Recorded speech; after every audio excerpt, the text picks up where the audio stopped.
नड्डा जी का स्टेटमेंट आपने social media पे किया कि कांग्रेस का मतलब करप्शन, कमीशन, क्रिमिनलाइजेशन, आपको तो क्या मालूम ही है कि कांग्रेस ने पीछे देश की आज़ादी के बाद यदि देश चौराहे पर खड़ा था तो उसके लिए जिम्मेदार तो कांग्रेस ही थी। और पार्टी के कार्यकर्ताओं में एक अलग ही जोश और एक अलग ही उत्साह देखने को मिला। कैसे मतलब जब अतीक अहमद को खुलेआम आकर के गोली मार देना समरसता का है, या अतीक अहमद चूंकि वो क्रिमिनल था इस वजह से उसको मार दिया गया, ये समरसता है क्या वैसे? एक बदमाश ने दूसरे बदमाश को मार दिया। ऐसा तो नहीं है कि पूरे देश में एकदम राम राज्य स्थापित हो जाएगा, बिल्कुल मारकाट बंद हो जाएंगी, जितने क्रिमिनल हैं वो सारे या तो सुसाइड कर लेंगे या जेल में चले जाएंगे। उसके लिए ये अभी हमारे देश में जनसंख्या बढ़ना बहुत शुभ संकेत नहीं माना जा सकता। आज के कार्यक्रम को लेकर के दो शब्द बस। आज युवा मोर्चे का और महिला मोर्चे का यहाँ पर सम्मान कार्यक्रम था। मुझे खुशी है कि बहुत उत्साह है लोगों में और विवेक जी ने मोर्चों का सम्मान कार्यक्रम पदाधिकारी सभी पदाधिकारी उत्साहित हैं, नई जिम्मेदारियाँ मिली हैं। लेकिन हमारे युवा मोर्चा है, महिला मोर्चा है, इन महिला मोर्चा युवा मोर्चा के साथ साथ किसान मोर्चा, अनुसूचित मोर्चा, हमारा अल्पसंख्यक मोर्चा, ओबीसी मोर्चा, सब मोर्चों के पदाधिकारी यहाँ पर थे। जो वातावरण भारतीय जनता पार्टी में बन रहा है और इस समय देखेंगे आप तो आज दर्जनों लोग बीएसपी छोड़कर, कांग्रेस छोड़कर और विभिन्न जो लोग सीबीआरआई में थे या आईआईटी में थे वो पदाधिकारी अधिकारीगण उन लोगों ने आज भारतीय जनता पार्टी को ज्वाइन किया। मुझे इस बात की खुशी है कि बहुत तेज़ी से लोग भारतीय जनता पार्टी को ज्वाइन कर रहे हैं और ये लोगों ने मन बनाया है कि 2024 में वो एक तरफा मतदान करके नरेंद्र मोदी को भारत का प्रधानमंत्री जेपी नड्डा जी का स्टेटमेंट आपने सोशल मीडिया पे किया कि कांग्रेस का मतलब करप्शन, कमीशन, क्रिमिनलाइजेशन, आपको तो क्या मालूम ही है कि कांग्रेस ने पीछे देश की आज़ादी के बाद यदि देश चौराहे पर खड़ा था तो उसके लिए जिम्मेदार तो कांग्रेस ही थी और कांग्रेस ने जो आज नड्डा जी ने कहा उसके प्रमाण हैं और इसीलिए कांग्रेस आज खत्म हुई है।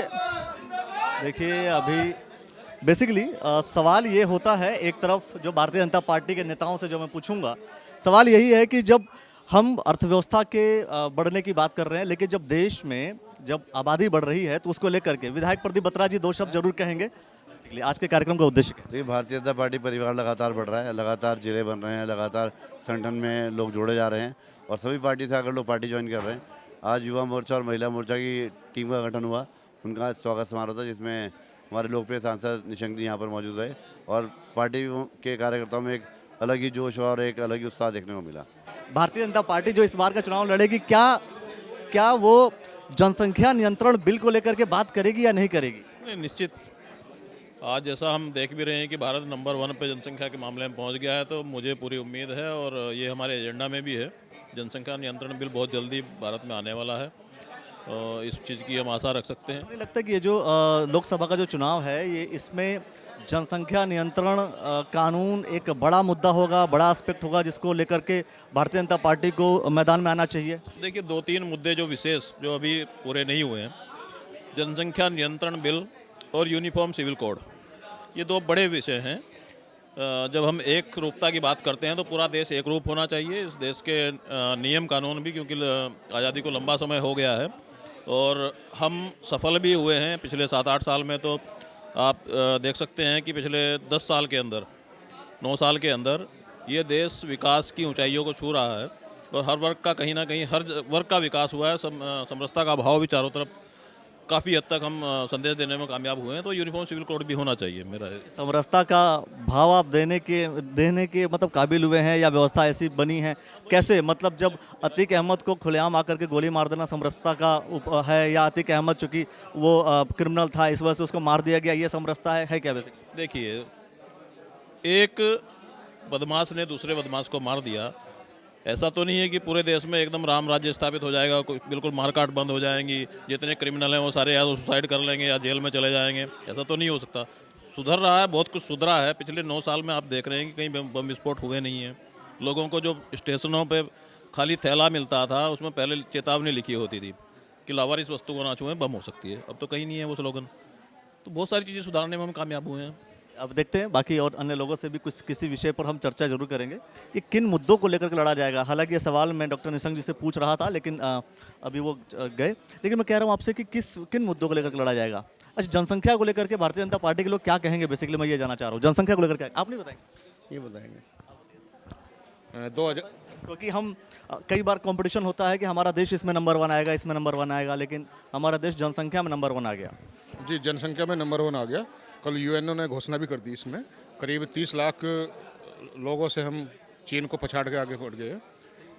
ये शुभ संकेत है कि अशुभ संकेत? हर चीज़ के दोनों पक्ष है। यदि पॉजिटिव लेते हैं तो जनसंख्या यदि बढ़ रही है तो हमारा मार्केट भी बढ़ रहा है, हमारा यहाँ पे मैन पावर बढ़ रही है, मानव संसाधन जिसे बोलते हैं। तो देश के विकास में कहीं ना कहीं मानव संसाधन का भी महत्वपूर्ण योगदान होता है। लेकिन चूंकि सीमित संसाधनों का और मानव संसाधन का जो डेवलपमेंट है, जो आपका सूचकांक के अकॉर्डिंगली लेते हैं, उसके लिए ये अभी हमारे देश में जनसंख्या बढ़ना बहुत शुभ संकेत नहीं माना जा सकता। मतलब बहुत क्रिस्टल क्लियर जवाब। अन्य लोगों से भी चर्चा करेंगे, लेकिन देखने वाली बात है भारतीय जनता पार्टी कई बार कई जगहों पर स्वागत समारोह करती है। जब भी कोई नई कार्यकारिणी बनती हो, जब भी कोई नया कोई कार्यक्रम हो रहा होता हो, पदाधिकारी नए नए बनते हैं, तो स्वागत समारोह बहुत ज़्यादा होता है, लगातार होता रहता है। इन स्वागत समारोह से आपका क्या फ़ायदा है, स्वागत समारोह का जो पर्पज़ है वो क्या होता है, वो भी हमने पूछा। अब देखना ये होगा कि इन सारे विषयों को लेकर के आप क्या सोचते हैं, क्या कुछ आप जानना चाहते हैं, क्या कुछ आप समझते हैं, वो सारा कमेंट सेक्शन में अपनी प्रतिक्रिया दीजिए और देखते रहिए द न्यूज़ नेटवर्क। धन्यवाद।